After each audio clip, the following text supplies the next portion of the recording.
As I mentioned last time we met, we studied how God was taking David through the various events in his life, and the ultimate purpose, as we learned what he went through, was really to mold David into the man he needs to be. All right, so we studied many things that went on in his life. Now, as he was going through all these things, we have to realize that David was under a lot of pressure.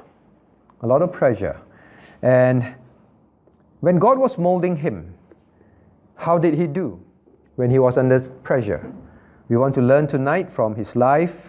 How did he respond to some of this pressure, both positively as well as negatively, and what can we take for ourselves so that when we are under pressure, we do not fall into the same problems, but we will learn from the right things.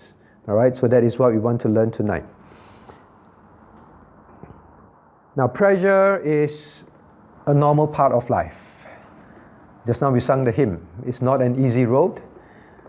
The seniors among us would have gone through many pressures in life, experienced many things in life. For the younger ones, we will also go through that. It is inevitable.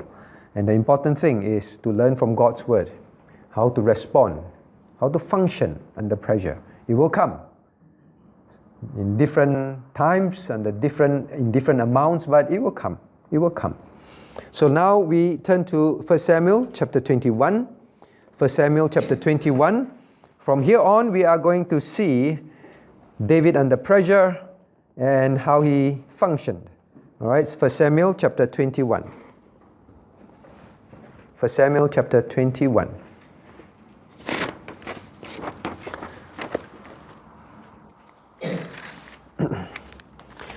Okay, some background before we start reading chapter 21. Up to chapter 20, David, or rather chapter 19 and so, David was very well liked by the country, right? We studied that. The country people loved him. They sang about him. He was going to marry the king's daughter. Everything was going very well. He was the general in David's army. He was really riding high. Okay, so life was really good. And we know how then King Saul got very jealous of him, and King Saul began to want to kill David because he also began to realize that David was the one that God has chosen to be the next king. Okay, so we studied up to there. And so in chapter 21, or actually from chapter 20 onwards, David would be on the run. His life has changed 180 degrees. So imagine your life, all very good. You're doing very well at work, in school. And then all of a sudden, your whole life changes. That is what we saw last time also. And chapter 21 now is David on the run. David fleeing, David under pressure. Okay, let's read chapter 21, verses 1 all the way to verse 4. All right, verse 5. Chapter 21, verses 1 to 5. Let's read together. Then came David to Nob, and to Ahimelech the priest. And Ahimelech was afraid at the meeting of David, and said unto him, Why art thou alone, and no man with thee?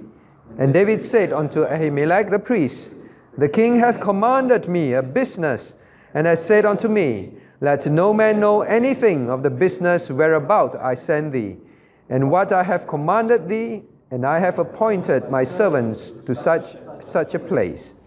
Now therefore, that what was under thine hand, give me 5 loaves of bread in mine hand, or what there is present. And the priest answered David and said, There is no common bread under mine hand, but there is hallowed bread. And if the young men have kept themselves, at least from women. And David answered the priest and said unto him, Of a truth, women have been kept us from about these 3 days, since I came out. And the vessels of the young men are holy, and the bread is in a manner common, yea, though it were sanctified this day in the vessel. God bless the reading of His word. Here, David needed to escape. We saw the last time, he was warned of King Saul's intention. He ran off. So now David is now a fugitive. Okay, and the first place he went to was to Nob, and there was Ahimelech. Now, I want you to notice one thing. David knows his life is under great threat, and in other words, that was one of his pressure. And then when asked, why are you here? Why are you alone? Now, David was not really alone. He had some men with him. But why is the army of God not with you? That was what was meant. Why are you alone? Right? Because by now he was well known to be the general of Israel's army. Wherever he went, he would have an entourage with him. But he said, David, how come just you? Or just a few men with you, in other words. Now, look at what David said in verse 2. The king hath commanded me a business, and said to me, let no man know anything of the business, whereabout I send thee, what I have commanded thee, and I have appointed my servants to such and such a place. What was David doing? Was David sent by the King Saul? No, he was not. He was running away from King Saul. But he said, King Saul sent me. I'm on the king's business. In fact, I am on a secret mission. The king told me, let no man know anything of the business where I'm sending you. In other words, he's saying this. I'm on a secret mission where I'm going. Where the king said, where I go, I'm not supposed to tell anyone. All right? In other words, Ahimelech, even after this, you know where I go. You're not supposed to tell people because I'm on secret business. All right? So he said, all right, don't tell. And then he says, and I've appointed my servant to such and such a place. So he said, wherever I go, don't tell anyone. And I can't tell you as well. So David lied. The first thing he did when he was under pressure, he lied. Okay? Now, my question number one is this. Now, what were the pressures David faced under pursuit of King Saul? So the first thing we know, one of the pressure he was facing was he has become an outlaw. What happens to an outlaw of a country and a king that is on pursuit of you? Nowhere is safe for you, in other words. And when nowhere is safe for you, it means that you are homeless. David is homeless now. That's the first pressure he's facing. It is not a fun pressure to be homeless. It is very, very difficult. You do not know what you're going to eat. You do not know where you're going to sleep. You do not know what is the weather going to do to you. You do not know if you're going to be among strangers that might kill you in the wilderness. You're homeless. So David's first pressure is being on the run. He's homeless. He's homeless. Okay, so we don't look at his sins yet. What I want to do is just look at the different pressures he's in and then ask ourselves, what kind of pressure are we under? Do we have similar pressures? Now, so that's the first thing. On the run, homeless. Don't tell people where I go because you really need to keep it secret. Homeless. Now, number two. So as David went about, the next thing that happened to him was he began to gather people with him. Okay, began to gather people with him. So after this event, David moved on. And now, David being homeless, the next thing he had to think about is where to go. And David had alternatives, two alternatives. When we are under pressure, we have alternatives. So one alternative is stay on in the land. Stay in the land and stay in Israel, just keep hiding in Israel. Or the second thing he could do was this. He could run away to enemy's land. Okay? And that is his second option. You look at verse 10, okay, chapter 21, verse 10. This is the next thing he did. He went to Nob, then now he had an option, stay in the land or run away. He chose to run away to another land, verse 10. Now, shall we read verse 10 to verse 11 together, verse 10 and 11. And David arose and fled that day for fear of Saul, and went to Achish, the king of Gath. And the servants of Achish said unto him, is not this David, the king of the land? Did they not sing unto another of him in dances, saying, Saul has slain his thousands, and David his 10,000s? So now, David look at his options and say, if I stay in the land, keep running, King Saul might catch up with me, he might kill me. The other option, run to the enemies. Now, what is so good about running to the enemies? Why do you think that is good? You think about it. If he's homeless, he goes to the enemy, he's under pursuit when you are with your enemy. Now King Saul would think twice. Should I go and pursue David? Because now David is in the land of my enemies. For a king to cross the border and go to his enemy's land, it's almost like declaring war. Well, David, they say he's king, but they know he's not king yet. For David to go there is a bit different. Okay? Oh, defector. Maybe defector. So now he thought about it. What should I do? I think I will run to another country where Saul's enemies are. Then hopefully Saul will not pursue me there because the kings might fight with him. Okay, so I'm under pressure, homeless. Now the next pressure he has is he's living among enemies. Living among enemies. That is his second pressure. Second pressure. Now at this time, we won't look at what he did yet. The next pressure that would begin to mount is this. Now, he thought about it. Now, if I am being pursued by the king and his army, what are other options I have? Defend myself. Defend myself. You look at chapter 22. Okay, chapter 22. Now, at this point of time, chapter 22, let's read verses 1 and 2 together. Verses 1 and 2. David therefore departed thence and escaped to the cave of Adullam. And when his brethren and his father's house heard it, they went down thither to him. And everyone that was in distress, and everyone that was in debt, and everyone that was discontented, gathered themselves unto him, and became a captain over them. And there were with him about 400 men. Okay, so remember, this is the next thing he did. He went to enemy's land, Achish, enemy's land that is in Philistine. Then somehow he came back. All right, he came back. He came back, and when he came back, there were men that started to follow him. And it is said that, well, he was near his father's home. It is understood or believed that somehow his parents or his brothers started to tell people that David is on the run, he is in trouble. And then these men started to say, oh, let's go to David. Let's gather with him. Let's gather with him. And they say it was said that they had 400 men. So these people did not follow David because David had money. He didn't. Not because David was king. He wasn't. David was a refugee. David was an outlaw. Now it's commonly understood that they followed him partly because David was also trying to find people to set up a little army. Why? He was under the pressure of being killed. So he's hoping that with some men, he will have some protection, right?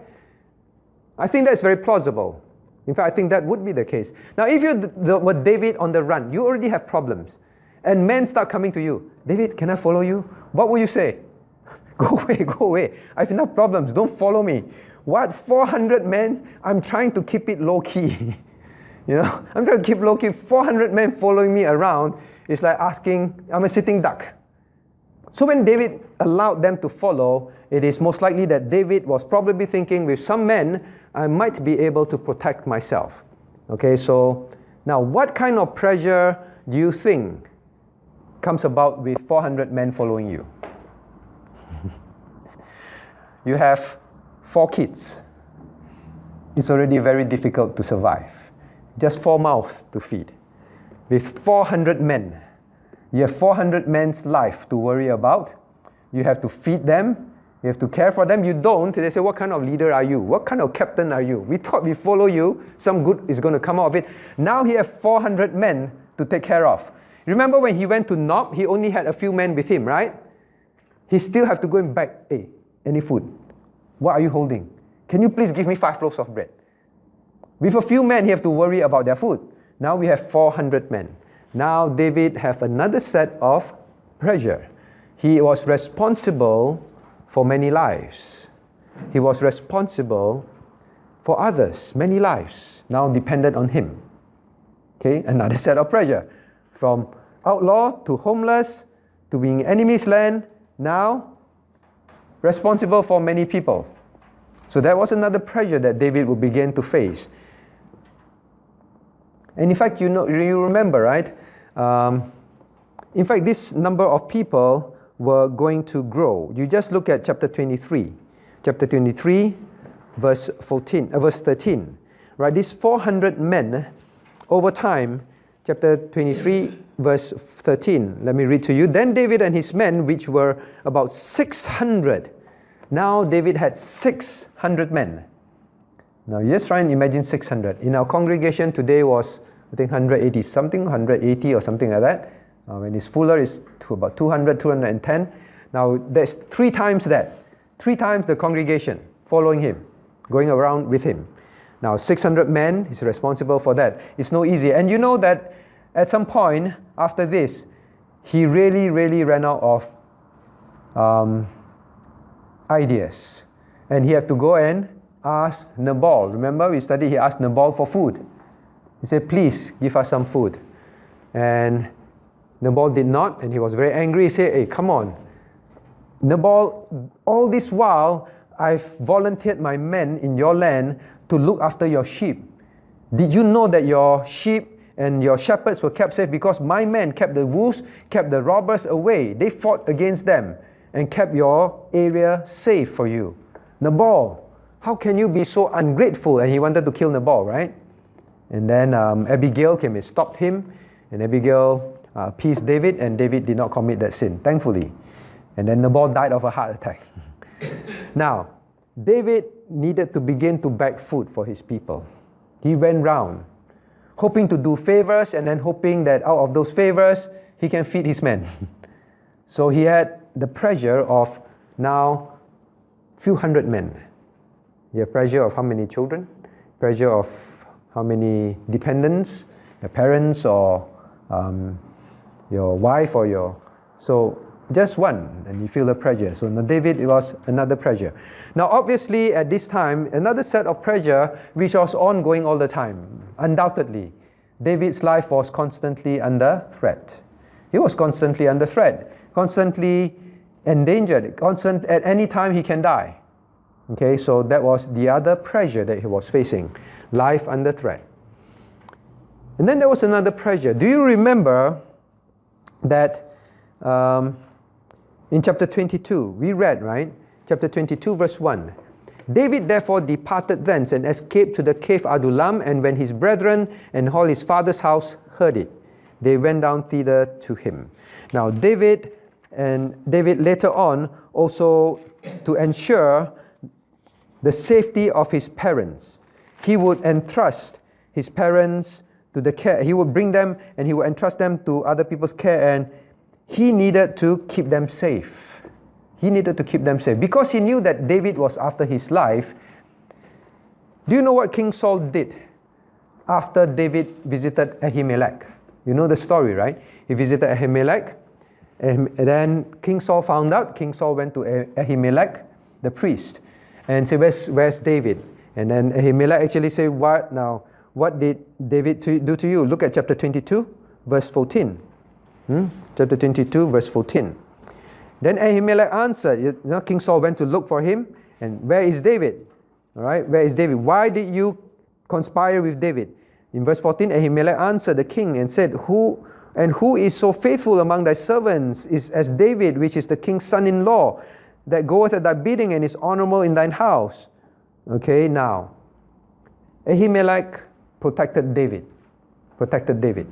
And what did King Saul do? Now, verse 17. And the king said unto the footmen that stood about him, Turn and slay the priests of the Lord, because their hand also is with David. Can you imagine how shocking this is? The King Saul actually looked at his soldiers and said, Ahimelech is with David. Kill him and kill all the priests. The people dare not. And of course, one of the follower in verse 18, his name is Doeg. Now, Doeg said, I'll do it. Okay. He asked Doeg to do it. In fact, Doeg was the one who betrayed Ahimelech. In verse 18, and Doeg the Edomite turned and fell upon the priests, and slew that day 75 persons that did wear a linen. Imagine the scene. Just because Ahimelech, who is high priest, and with his priests, a whole temple of priests, King Saul, just because he's with, he helped King Saul would kill priests, a whole bunch of them. How ferocious. When this happened, David began to wonder about his parents. All right. Now, this is an event that will happen afterwards, after David hit his parents. But David, his life was constantly under threat, and King Saul tried to kill him a few times. David knew what King Saul was capable of, and he was right. King Saul would actually kill people like that. So David's parents' lives were also under threat. That is another pressure. The pressure of loved ones' life. The pressure of loved ones' lives under threat. You know, sometimes it is easier for us to be under threat, right? Now, Brother John, would you rather be under the threat of death, or would you rather see your parents under threat of death, or your daughters under threat of death? Anytime, you'd rather be yourself under threat, right? The pressure of seeing loved ones, your siblings, your parents, under threat of death is far more frightening. The pressure is far worse, far worse. So that was another threat. Now, another pressure that David will face later on is David ran away again. All right, he went to Philistines' land. He came back somehow in chapter 22. Then along the way, after David spared King Saul's life twice, he decided to run to the Philistines' land again. All right, that is in chapter 27. Chapter 27. So you turn to chapter 27. So I'm just telling you the life of David under King Saul's pursuit and the kind of things, the kind of pressure he was going under. Now, in chapter 27, David said, and David said, chapter 27, shall we read 27, verse 1 and 2 together? 27, verse 1 and 2. And David said in his heart, I shall now perish one day by the hand of Saul. Then I should speedily escape into the land of the Philistines. And Saul shall despair of me and seek me any more in any coast of Israel. So shall I escape out of his hand. And David arose, and he passed over with the 600 men that were with him unto Achish, the son of Maok, king of Gath. Now, remember we read earlier that Achish, he went to Achish of Gath. The question is this the same Achish? No one really knows. Some people think it's a different Achish. Now, this one is Achish, is clarified. He's Achish, son of Maok, although he's still king of Gath. So some people say different, some people the same. But we don't know. But the fact is, he ran away definitely to the Philistines again. Now, this time when he was here, he was under another set of pressure.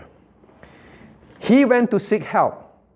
Now, you listen, you got to pay attention all this, because later I'm going to ask you some questions, all right? Now, all these were the pressures that he faced. Then we are going to study, and we're going to ask each other what he did under this pressure, why he did it, and what were the consequences. Okay, because these are pressures that we face in our life.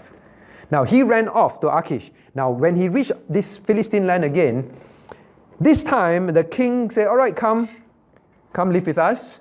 And David stayed with them. Now, why would King Achish let him stay with him? At that time, the Philistines are well known for taking in mercenaries. You know, mercenaries means soldiers that fight for money. All right? So if you're a mercenary, come join us. Never mind. Go to battle with us. We pay you. So David and his 600 men. The king was probably saying 600 men. I could use them. What more? This seems to be a defector of my great enemy Israel. Take them in because they will be useful. I can get information from them. Okay? So now David lived among his enemies again. And this time when he lived among his enemies, he had a different set of pressure. This pressure now is he need to please King Achish, right? You live there. You get shelter from him. You get protection from him. Now he's under the pressure of pleasing men, especially God's enemy. The Philistines were God's enemy. David knew it very clearly. He said it himself. these uncircumcised people who challenged the army of the living God. He knew that these were God's enemies. Now he had to please the enemy. And guess what he did when he was pleasing the enemy? Now he has to do something.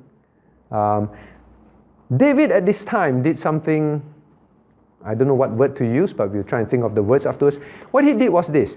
Living in the land, he told the king, look, king, don't let me stay in the city with you. Can you please let me stay somewhere else, in another city? So I said, all right, then I give you this city, go stay there.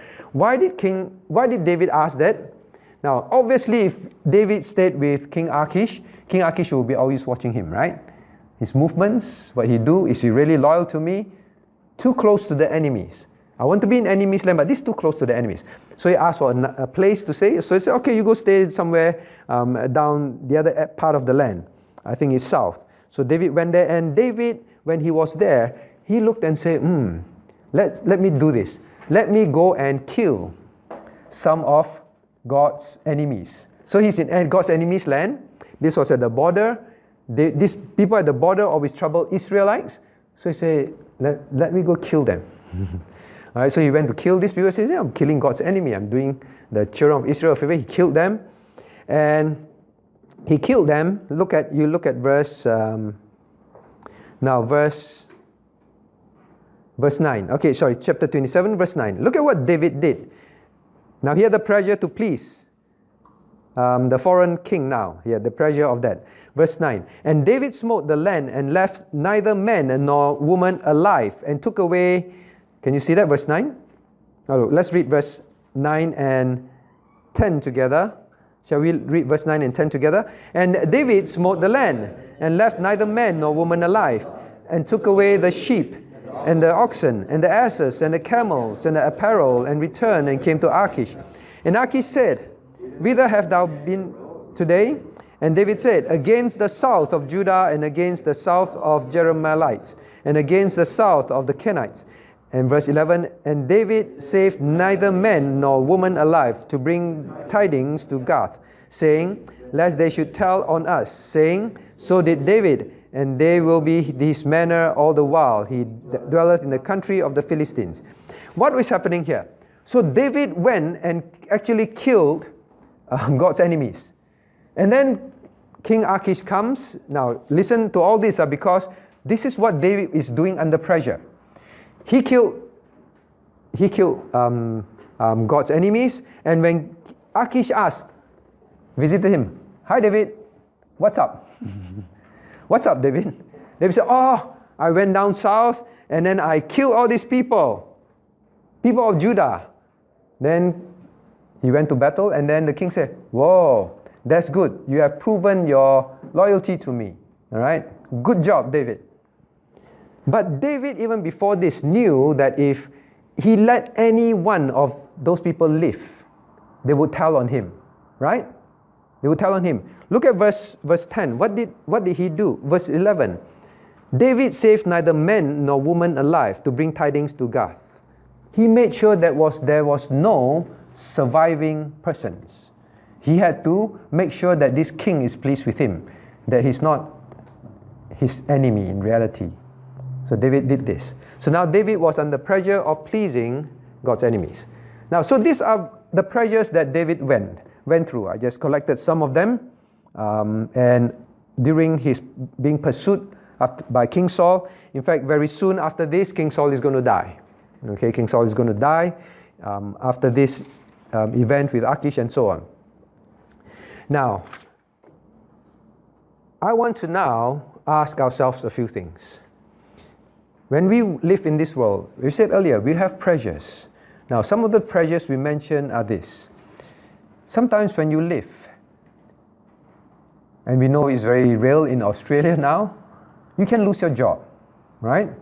You can lose your job, and then you can't pay your mortgage, and then you can't put your children through school. These pressures are very real. Not just you being homeless.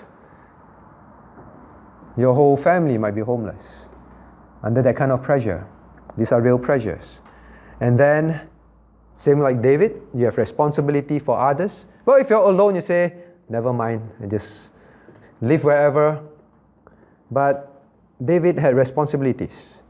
when we have responsibility for others, that kind of pressure is very severe. And then, another thing is, our life may be in danger.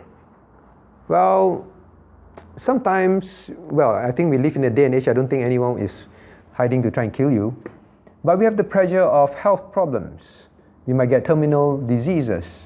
Your life might be under threat. You might die. Another pressure. And then we have the pressure of taking care of parents, loved ones. That kind of pressure, very severe. Pressure of now needing to please other people for your survival. Right or not? When you go to work, if I don't please my boss, he may not be happy, I may lose my job. So all sorts of pressure. We face those just in different degree and different forms, but these are real pressures. Now, question number 2. The question we have to ask is, what must we recognize and hence anticipate when pressures of life come about?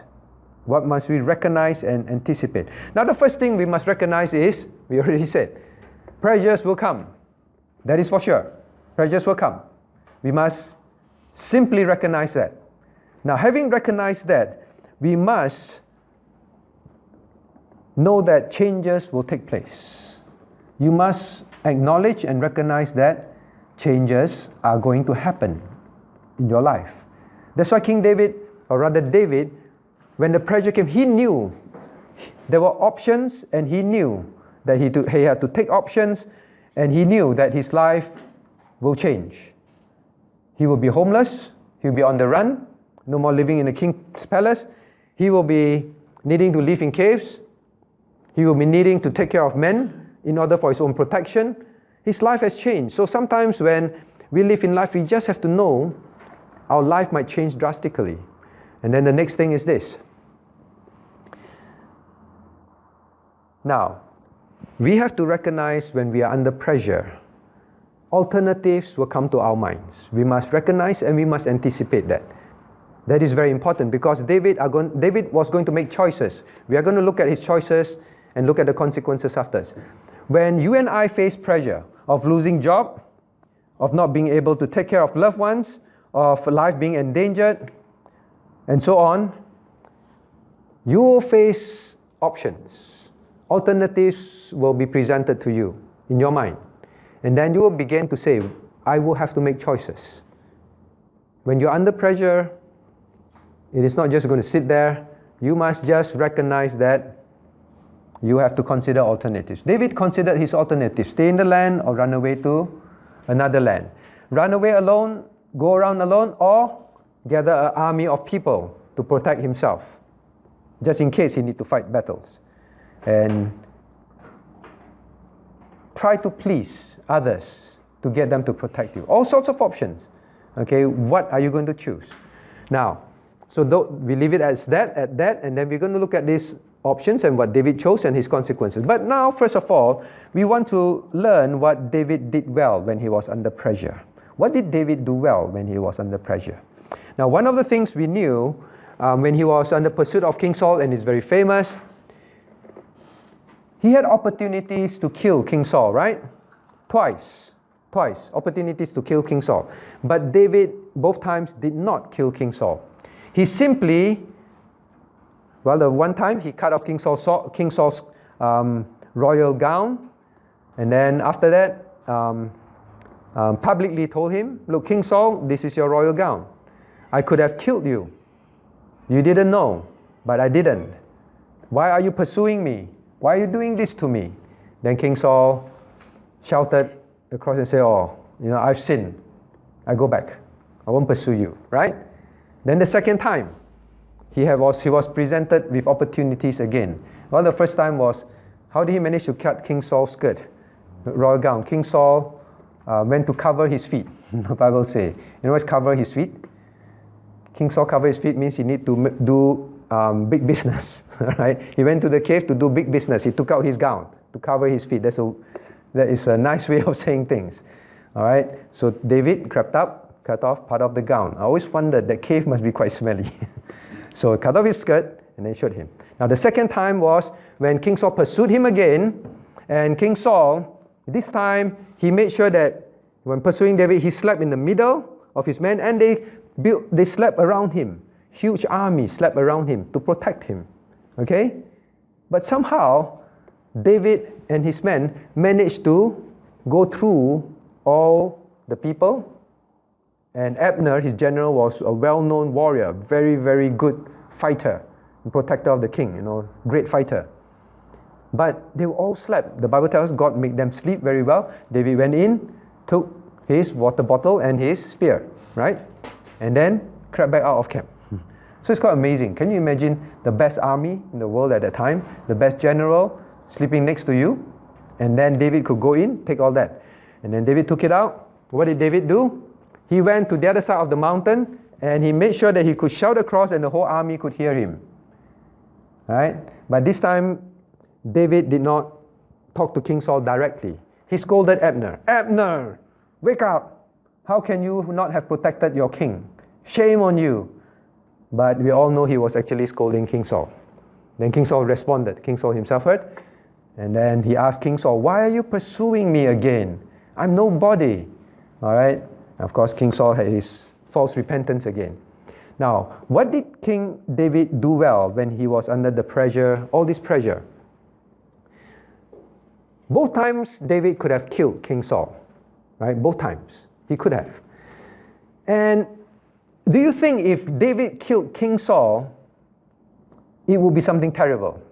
You have to remember during those days, killing another king to be king is absolutely normal. Normal thing. You don't do it, there's something strange with you. If you have an opportunity to kill a king and be king, you do it, people say, yeah, of course he'll do it, I'll do it too. So even if David killed King Saul, it would be just what every other king of every other nation would do. Normal. But David did not. Although he was under pressure, you think about this. All David needed to do was to kill King Saul. Remember, his whole life has changed and turned upside down. Living in the palace, general of the army of God, now living in caves with men to feed, running as a fugitive. He just needed to kill King Saul, and his life will turn 180 degrees around and be totally different. He'll be king. Because the nation already knew he's the next king. They understood that. But David did not. What did he do well under pressure? He did not act like how other unbelievers would act. Remember that. And even if what would be fully acceptable in society, don't do it. That is what David under pressure did well in. When you're under pressure at work, when you're pressure to look after your family, when you're under pressure to protect yourself or your job or your family, learn to be like King David. That only one thing that you do, and it will solve your whole life's problem. In fact, it will make you very rich. David was like that. He just killed King Saul. He would be the rich man. Anything that he wants, king of Israel.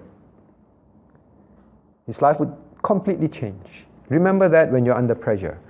Sometimes one decision, you say, I just make this decision. I just take this job. I just do this thing that my boss wants me to do, although it's sinful. I just whatever. And the world say, we understand, of course, that is what you have to do. You have to do, a man has to do what a man has to do. Perfectly fine. But David, and that will solve all your problems. Your mortgage problem, your children's education problem, your parents who are sick, need hospital, money, whatever problems you have, your studies, graduating, everything. Learn from David. He did this well. I will never do anything, even if it solved my whole life's problem, even if the world would fully do it, they would do it, but I would not. I would not. All right. So that is what it means. David said, I will not touch the Lord's anointed. Okay. David understood that if God put King Saul there, he is king. I am not king. I'm not king yet. So I will not touch the Lord's anointed. Okay, that is what it means. He respected what God put as now the head of the nation of Israel. Can Israel have two heads? Can Israel have two kings? No. So he said, if this is king now, then I will not be king. But God will make me king one day. All right, so he made sure that he would not disobey God in that also, in God's current will.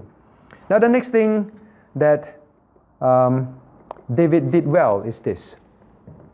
Now, did it mean that King Saul pursuing David to kill him, then David would just let him do what he wanted?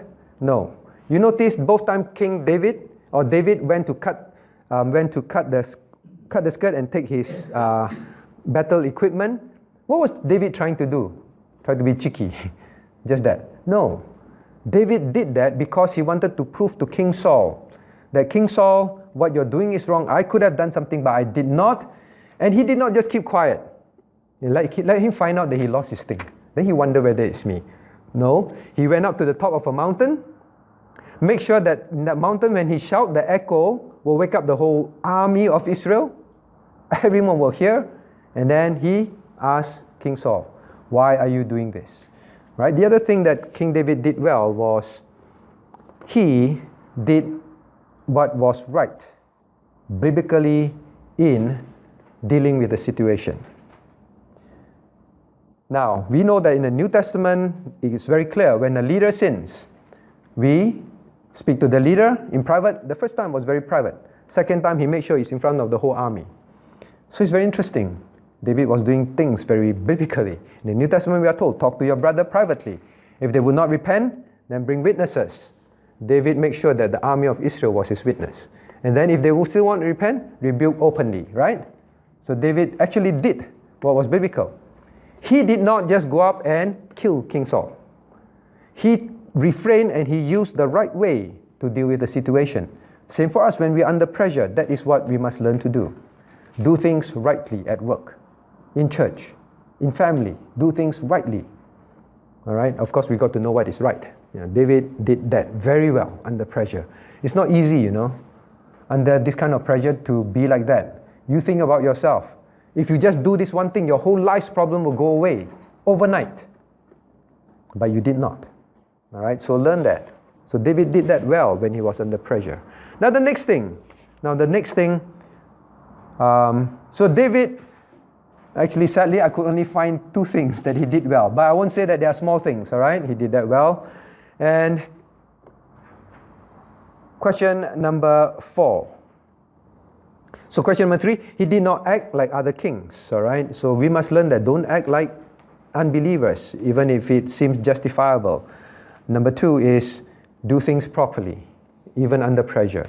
Okay, question number 4. Now, what did David did not do well in? Oh, this will be a long list. And what are the consequences? What can we learn? What can we learn? So we go by some of the things that went wrong, all right? That he was under pressure and what he did. Now, first of all, he was homeless. He ran to Ahimelech. I think by now you already identified. When he was under pressure, he went to Ahimelech. What sin did he commit? He lied, right? He told Ahimelech, I'm on king's secret business. He lied. In fact, you turn to chapter 22. So we're going to trace the kind of things we would do when we're under pressure. How we will function. Chapter 23. Chapter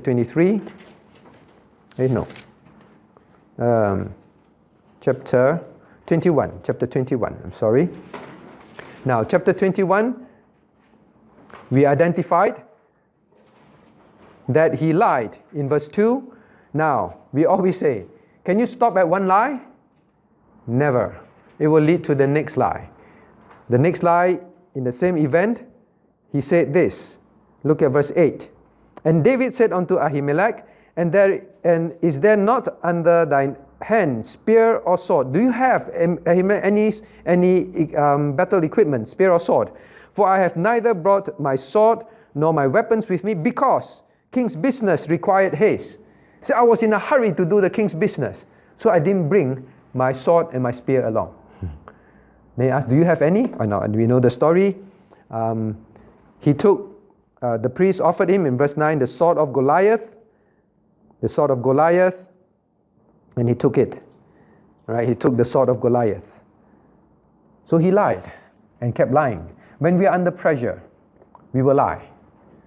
That is one thing we must learn not to do. Okay, so that is one thing, lying. So what is another thing that we began to learn?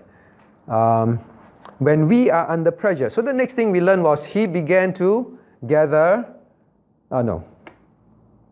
he went to land of Philistine. After this he went to land of Philistine. Look at what he did in land of Philistine.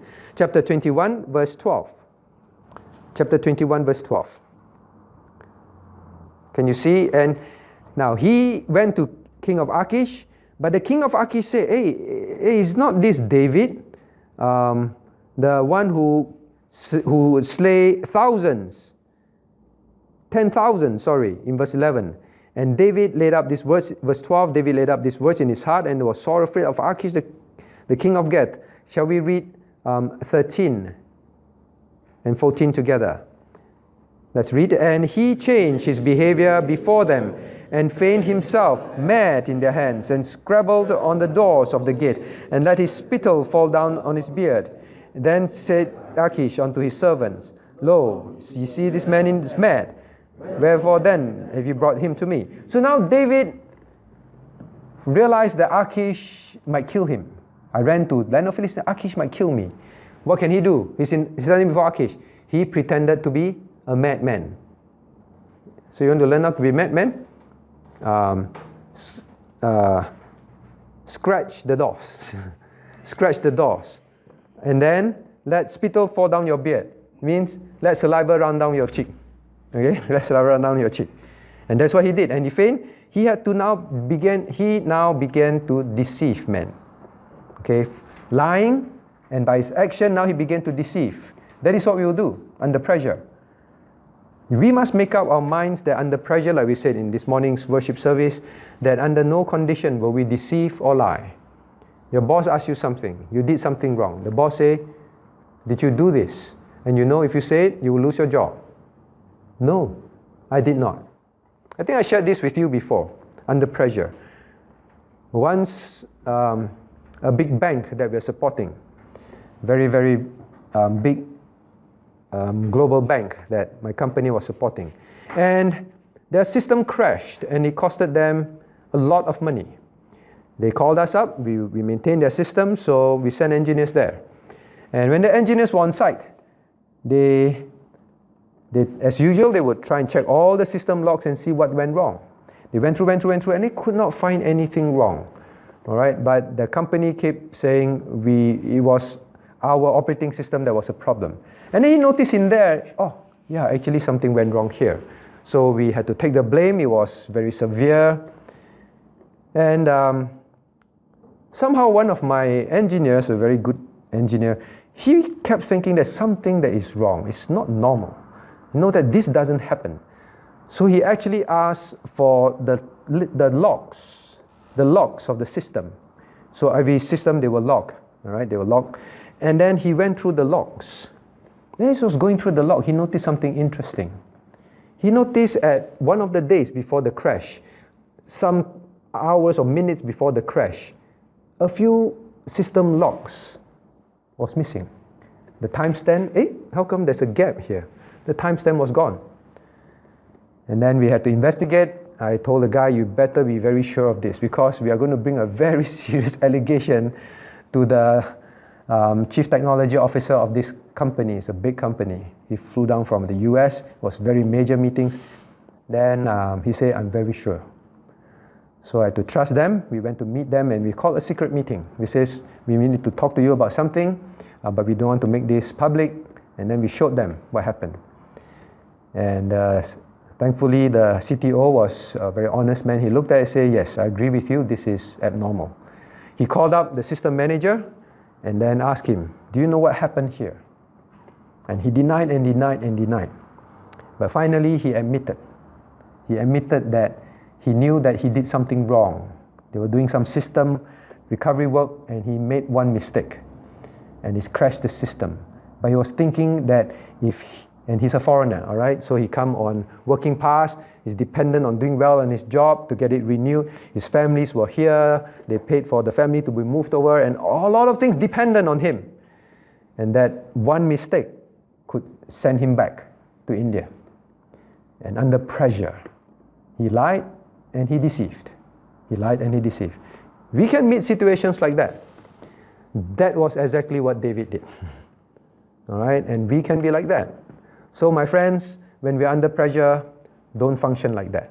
Don't function like that. If it's a mistake, admit it, and just trust in God's help. Trust in God's help. In fact, the CTO said this, and I know this company very well. That is how they work. The CTO just told him, all you needed to do is admit and told us that there was a problem when you're working on it. We are reasonable people. There are thousands of lines of codes.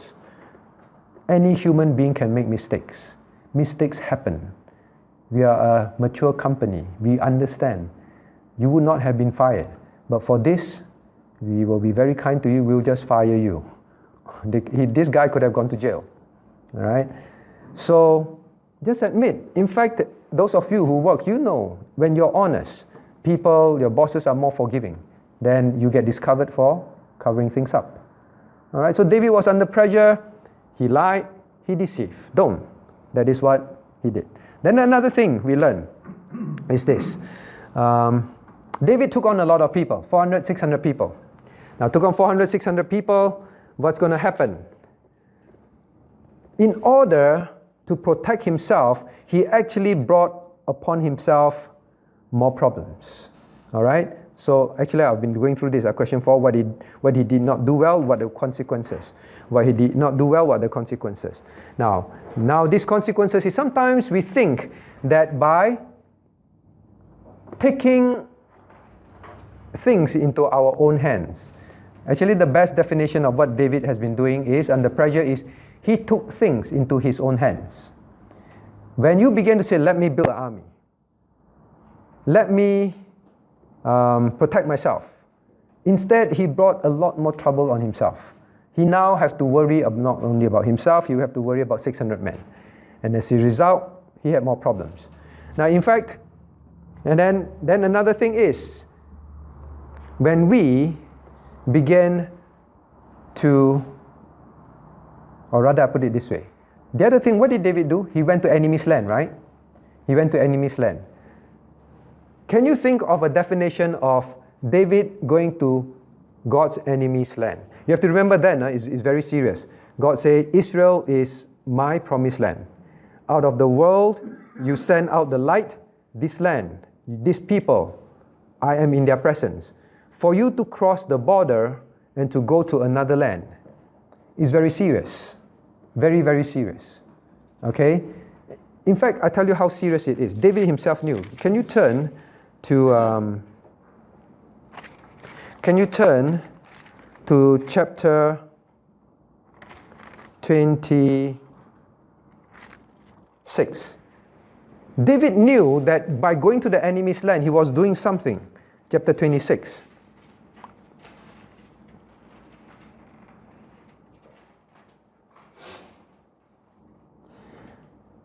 Shall we read verse 19 together? Now therefore I pray thee, let my lord the king hear the words of his servants. If the Lord has stirred thee up against me, let him accept an offering. But if they be thy children of men, cursed be they before the Lord. For they have driven me out this day from abiding in the inheritance of the Lord. Say, go serve other gods. Do you get it? David say, because of you pursuing me, I have to run to another land. And he says this, they have driven me out of this land, abiding in the inheritance of the Lord, and serve other gods. Going to another land is literally walking out of God's will. It's literally, now I'm in another land, I can't serve the living God. Back then, location is very important. We keep studying that, right? Being in Israel is being able to serve the living God. All right? To go to an enemy's land, live there is as good as you going there to serve other gods. Because they don't worship Jehovah. So for David to leave and go into the land of Philistine is very significant. In other words, when under pressure, David actually chose to walk out of God's will. When you are under pressure, you can actually begin to think about the option, the alternative of going out of God's will. Going out of God's will. I know this is not God's will. In fact, I know by doing this, I will end up serving the gods of the world. But to preserve my life, for my family's sake, my parents' sake, my children's sake, people that are dependent on me, the pressure is great, and you can actually choose the alternative of walking out of God's will. Or sometimes you want to get married so badly, you think, I just choose to marry an unbeliever because the unbeliever likes me. You can choose to walk out of God's will. The pressure to get married is so strong. The pressure to have a baby is so strong. I'll just secretly do IVF. You know IVF? IVF means you make test tube babies. All right, that's a sin. Okay, because they're all live babies. You cannot go and make 20 live babies, throw away 19 and then keep the best one. Okay, that is IVF. That's basically what it is. So much pressure, just my relatives are pressuring me, my friends are laughing at me. I look at the children, I really wanted IVF. You choose to do something sinful out of God's will. Or maybe you really know God meant for you to be doing something. You're there, but you choose to walk out of it because there's so much pressure to do otherwise. So David did that. He chose to walk out of God's will, literally. And he admitted, it's like I'm walking out of God's inheritance and I am going to serve other gods. He himself understood what he was doing. All right, that's another thing when under pressure. Let me see what else.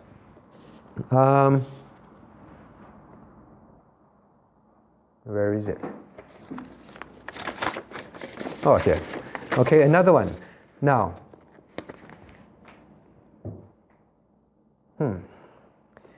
then David did something very unthinkable. David did something very unthinkable. Remember that he went to the land of Achish the second time. The second time. Now, this time, in order to impress Achish, what did he do? He actually went to kill people. Now, in order to make sure that he continued to impress this unbelieving king, he had to make sure what? He killed every woman, man, child. Killed everyone. So that there's no living witness. Remember that? When we are under pressure. Here is King David. Here's David. David is called the man after God's own heart. Can you imagine a man after God's own heart? Go about, kill people, totally wipe out. He walk into the house, child, cut off the head. Make sure that this child won't happen to tell Achish what I'm doing here. That is what David was reduced to. Murder, the worst thing. When we are under pressure, don't be surprised that we can end up doing the most wicked thing that we never imagined we would do. If before this you tell David, you are going to kill children just to keep them silent, David would not believe it. All right, so under pressure, David did something very, very terrible, and we can potentially do that too. Okay, the consequence was very great. The consequence was very great. Okay, so now these were some of the things. What must we learn? So a few things we must learn.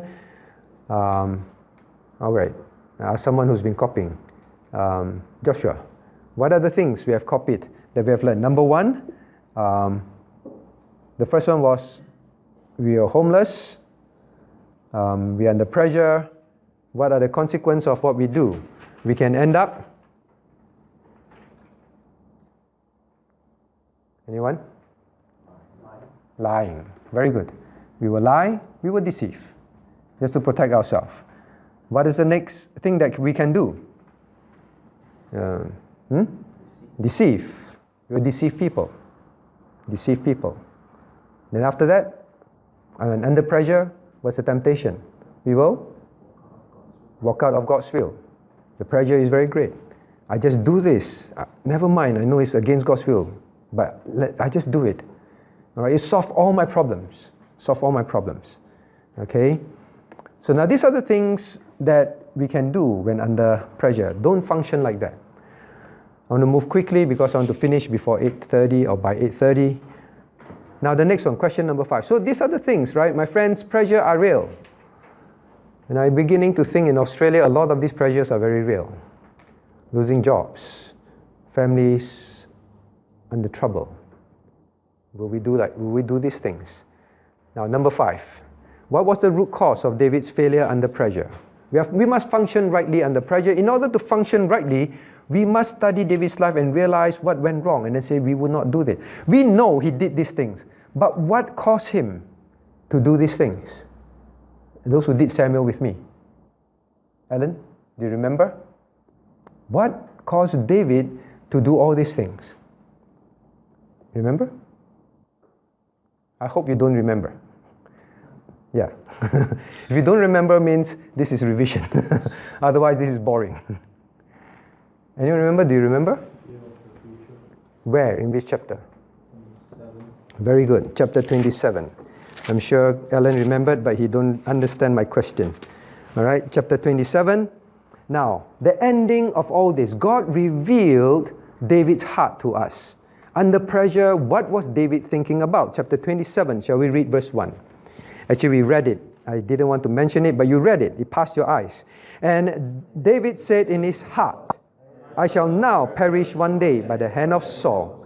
There is nothing better for me than that I should speedily escape into the land of the Philistines. And Saul shall despair of me to seek me any more in the coast of Israel.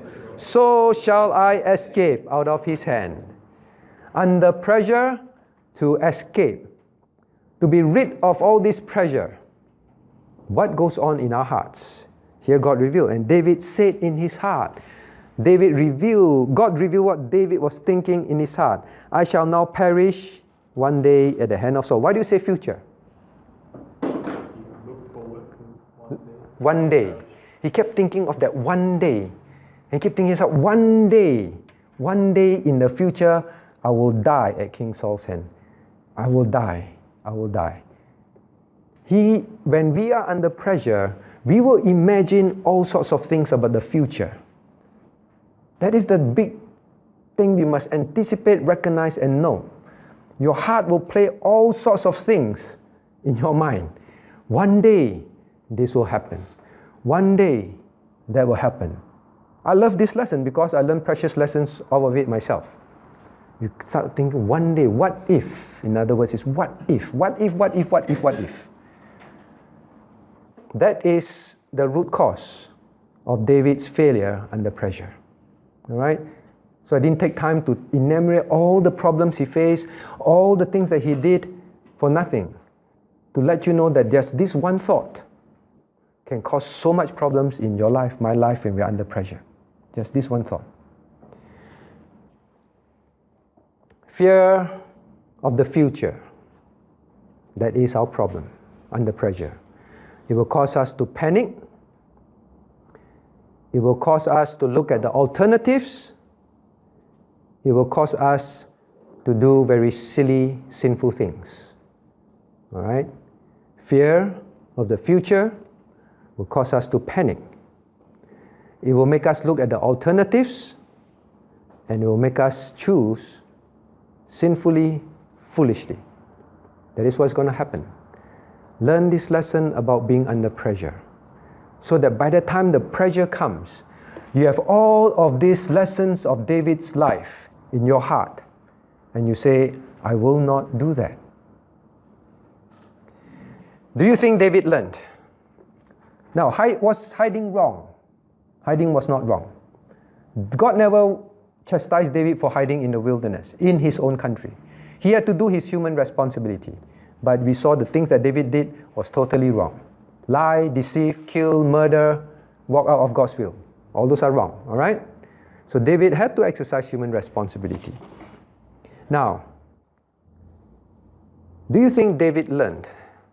Okay, question number 6. Then I want to close. Many other things, but I think we need to close. Question number 6. What should we watch out for when we are under pressure in order to function well spiritually? Actually, that's not... my exact question is, when we are going through this, pressures in life, fear of the future, what can you do? You say, yeah, I know all these things, now I learn. My fear of the future, the what if, one day, now I learned it. But what can I do? Because these are human responses, emotions that will well up in me. What can I do? Did David learn? Did David learn? Thankfully, he did. You turn to chapter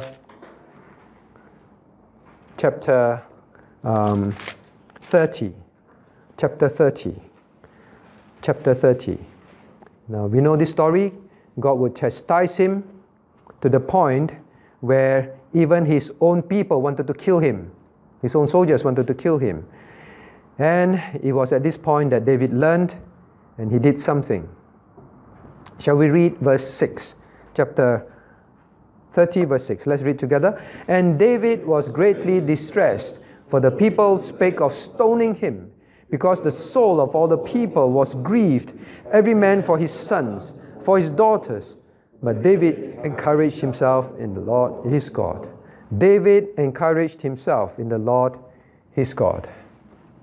When you have all this fear of what ifs, when you're facing all these very real pressures, I understand, it's real. What David feels was real. David finally learned. He encouraged himself in the Lord his God. What does it mean, he encouraged himself? Those of you who did this chapter with me will remember. He began to think about who God is, what God can do, what God has done. He began to recall the past.